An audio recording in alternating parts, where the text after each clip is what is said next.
Good evening, San Joaquin County. I'm your host, Raj Singh, on the San Joaquin Weekly podcast. And as you guys know, we try to come up with different topics to bring the information, share the information with you guys through these programs. And today, I had such an honor to be hosting this show with Christina Gilbert, who's the director of San Joaquin County's Children Alliance. And she's doing a wonderful and lot of hard work to bring different programs for prevention and to advocate and to empower our youth. So let's all hear from Christina Gilbert what this San Joaquin Children Alliance organization is. And before we jump into that, I just want her to tell our audience how long she's been working in this organization, how she ended up being here, what's our background, as she's doing such a tremendous, wonderful job in our county. And Christina, thank you and welcome to our show. Floor is yours. Go ahead. Thank you. And thank you guys so much for having me on. I've had the opportunity to work with you in the past on some of the ballot initiatives we did. And I just always appreciate how you use this platform for so much good in the community, and just a great job to you as well. As you said, I'm Christina Gilbert. I am a lifetime Stocktonian.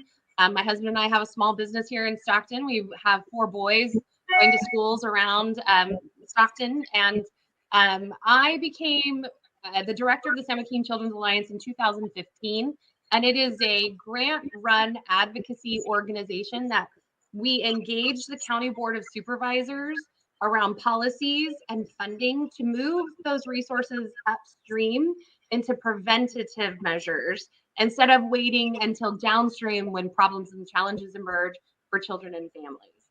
So we were, as I said before, the group that helped spearhead the effort around Measure B and Measure X, which were ultimately a goal to create a children's fund that would help us to have local revenue to make decisions on where we as a community think we should spend that money to help stabilize families and prevent long-term problems.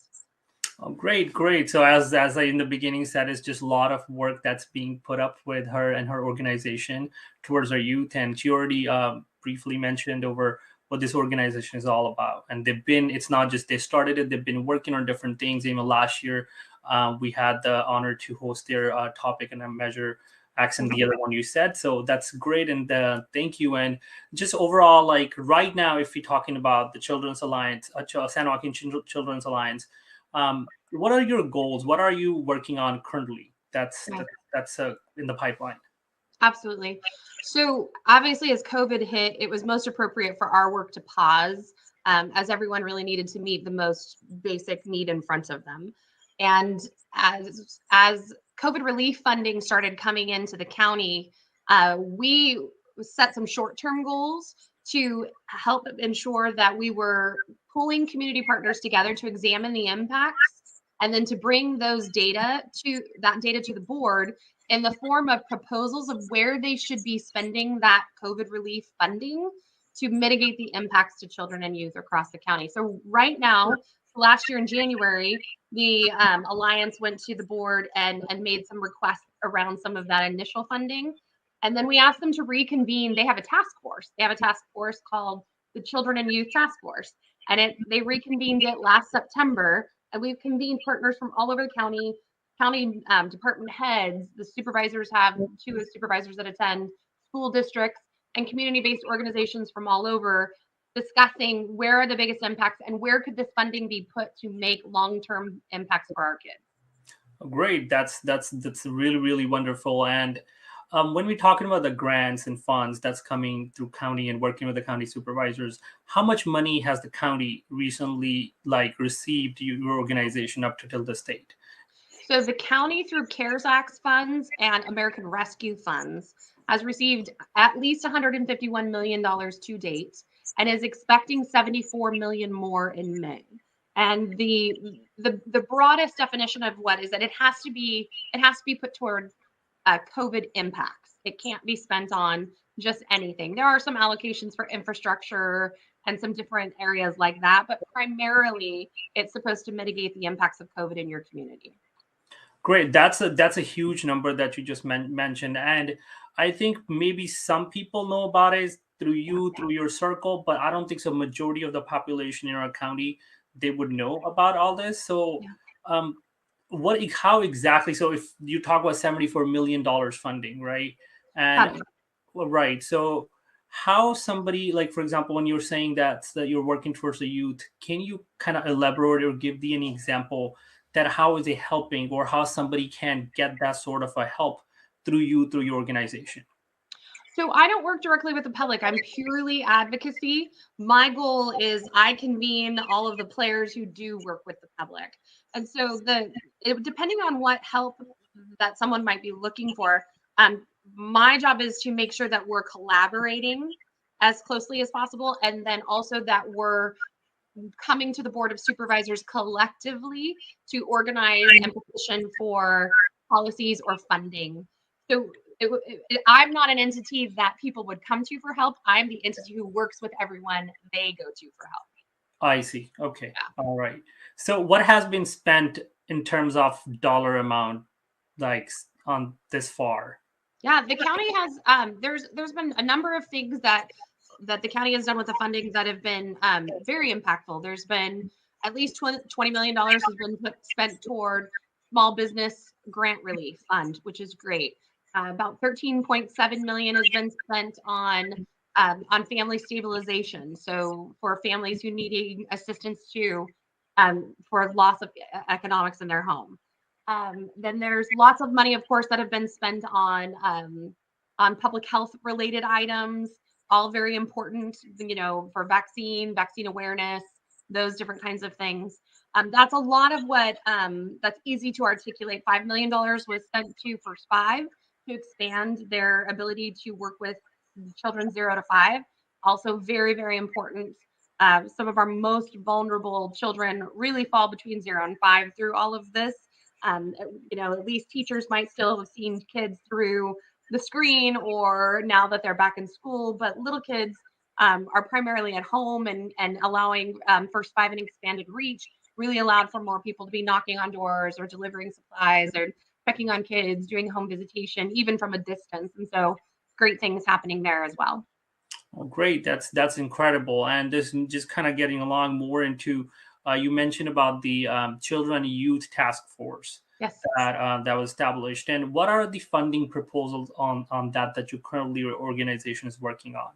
Absolutely. So it's funneled down into three main areas, and the conversation has really expanded over a course of a year, really taking time to step back and work with partners and analyze where we see the needs and also where it makes sense to invest one-time funds. This is one-time funding coming from the state and federal government.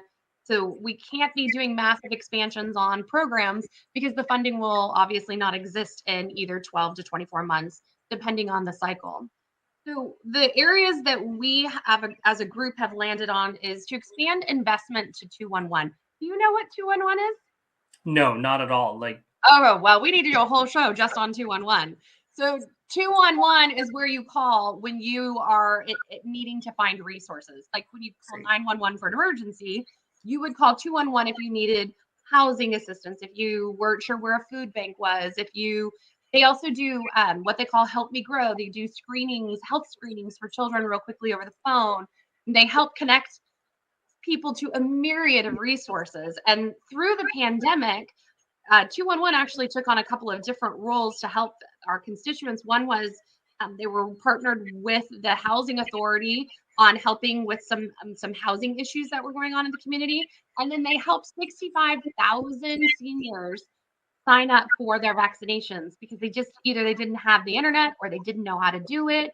These are 65,000 San Joaquin County residents that they served in a very short period of time. So 211 is really a one-stop shop to help connect the community to what you need, but you don't know where to get it. And we're very much aware of the fact that not enough people know about 211, and everyone should, because it ensures that all the money we're investing into the community is amplified, because everyone who needs to know where to go knows they can start with 211.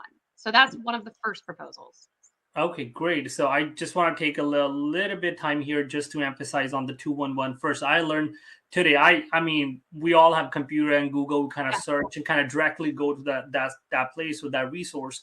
But a lot of our folks that are senior population, they are not very tech savvy. They rely on, they know how to use a phone. They can dial a number, call, talk to somebody to get that sort of a resource or help.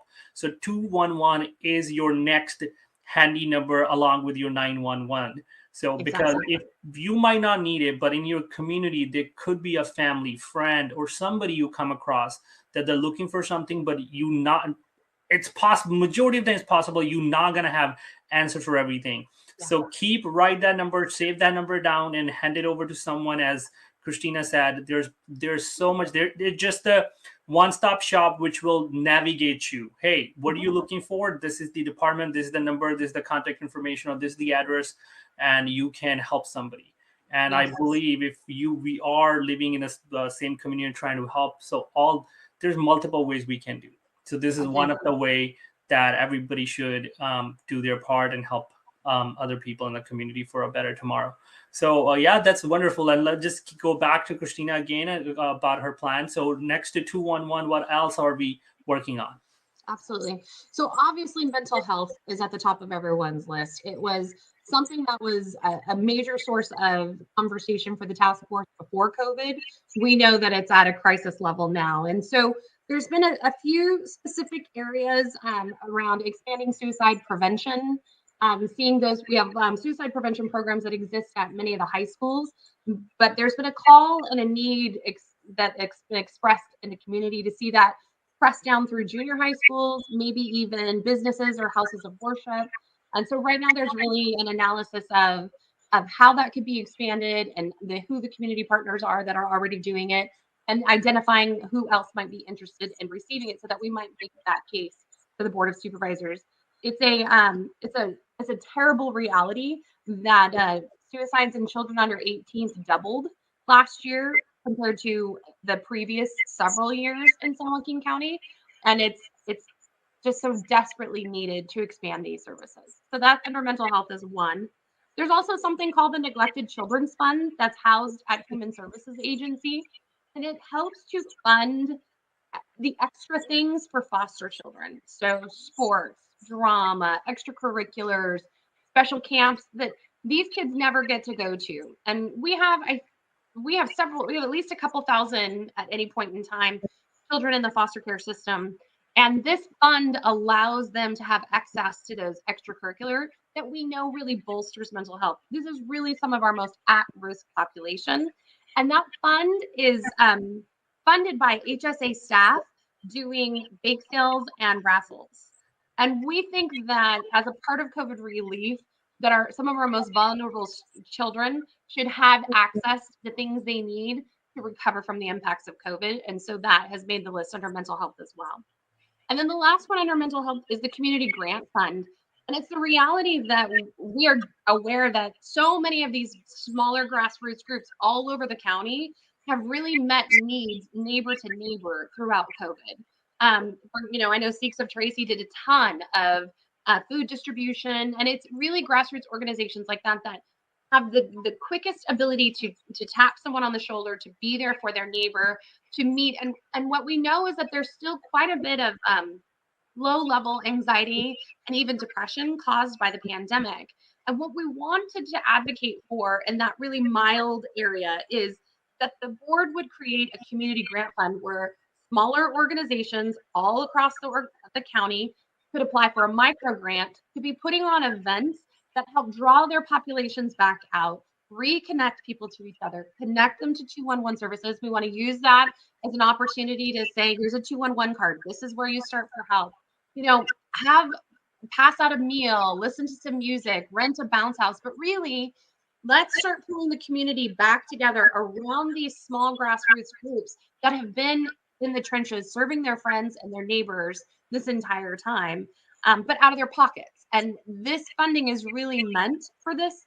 And so we felt like this was one tool we could use to help to address that broader anxiety and depression that we know exists in our constituents all over the county. So that's mental health. And then we have one other area around workforce development. We have a brain drain in San Joaquin County, specifically around early childhood education and mental health professional.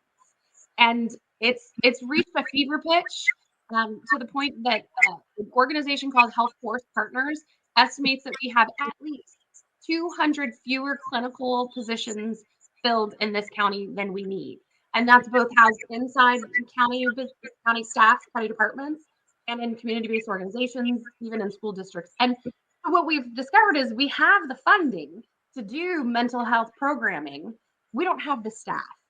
And so it's a really it's a solid opportunity for the board to use this to help mitigate those impacts of COVID on mental health by ensuring that we can attract and retain qualified professionals to deliver the programs, because right now we can't. Right now, everyone's truly struggling to staff these programs. And so we can't bring the programs that children and youth so desperately need until we attract and retain the staff. And those are really the major areas that we've landed on that will make the biggest long-term impact. So I don't have the right word to use, but the last 2-3 points that you mentioned, you're working on the mental health, working on the workforce development. I think those are very, very crucial, especially in the Central Valley, because right now we know that every single town, we're starting from Mountain House to all the way to our Lodi, all the towns are developing. A lot of folks are moving in, but the resources are less. You said there's a funding available, but we don't have the staff to cater to accommodate those needs. So I think what you guys are doing, that's incredibly commendable, that all this coordination of facilitating with county supervisors and to make these things available for the county. And talking about more in the workforce development area.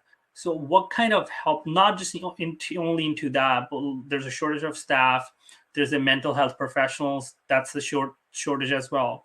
So how a community member or different groups from the community can help your organization or you directly, or to just play their part, to do their due diligence. So how they can get involved. Right now, we're asking everyone to like and follow us on Facebook and to go to our website, SanJoaquinChildren'sAlliance.org.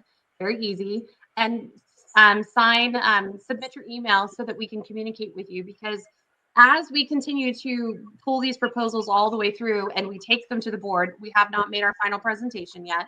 Really, the public has to speak up. You'll email your supervisor, you'll like and share things on Facebook for us.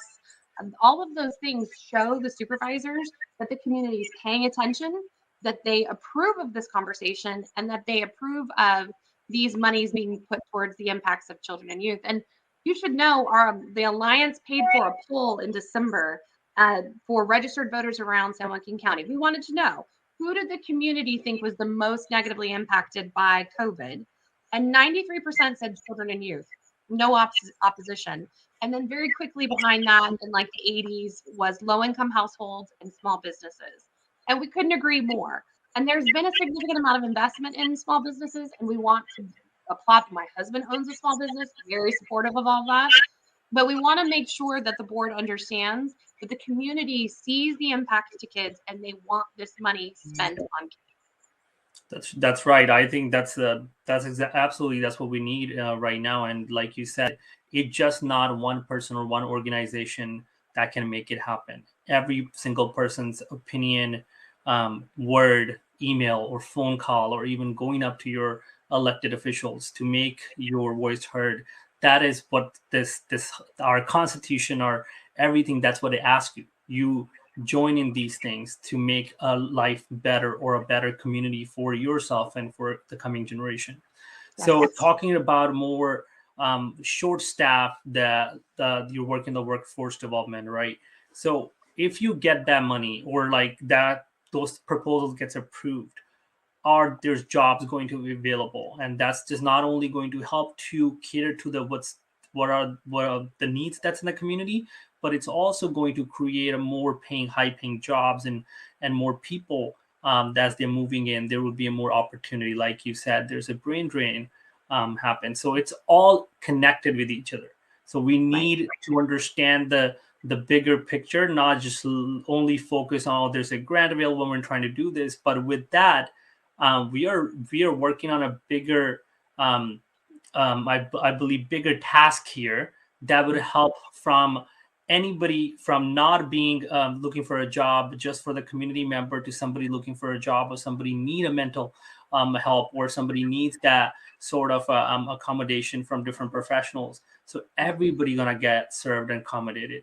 So I think what you're doing and reaching out, like you said, you paid to pull out the registered voters information to get the survey done, and I think that's incredible. There's a lot of work to understand what is happening and what is not happening, to convert that data into a more story that, hey, this is what's happening and we have a backup of this. That's incredible. And I think we all should be doing our part, and definitely I will make sure I will do what I have discussed here, what I have learned, and anything else beyond that, Christina, that you would like to add or share with the audience, or make a request or encourage people. No, again, I just thank you so much for having me on and for, doing your part to make sure that people know where to go to get information. Having a trusted message bearer is really everything. And so I just deeply appreciate that you guys have created this space. And again, just like and follow us on Facebook, or put your email into our website, and you'll be kept current. And when there's ways you can step up, because it really does matter. When no one pays attention, decisions get made, and then we suffer the consequences. But when we're paying attention, the community really does have a voice that can be heard. So thank you. Yeah, exactly. That's why we when we started this platform, it was just an open platform. Like, hey, let's just make it informative for everyone. Equally, they have the information, and so anyone or whoever wants to come freely can speak. And that's what all the community is all about. And let's just work together. And I guess this brings us to our end part of our conversation. And I believe we had a really great information shared today for all the community members from in the San Joaquin County and all the different cities. So if you do have any question or you wanted to connect with Christina, she's recommending to go to the San Joaquin Alliance Children website, enter your information. There would be a contact information for as well, so you can connect them directly with them as well. And do like them on the Facebook. To appreciate them. She took her time on a Sunday evening to share all this information. And as she said, she has 4 kids. She is not somebody that's really keeping her busy and everything. So let's just appreciate her by at least giving us some likes on the Facebook page, and kind of give that solidified that we did pay attention and we are listening to, and knowing all these efforts are being done for us and for our neighbors, for our society, for our community. And thank you so much, Christina, once again. And we really appreciate in the future, if there's anything else, let's just connect again and do an informative conversation. And have a wonderful evening, everyone. God bless everyone. Thank you. Thank you so much. Bye. Bye-bye.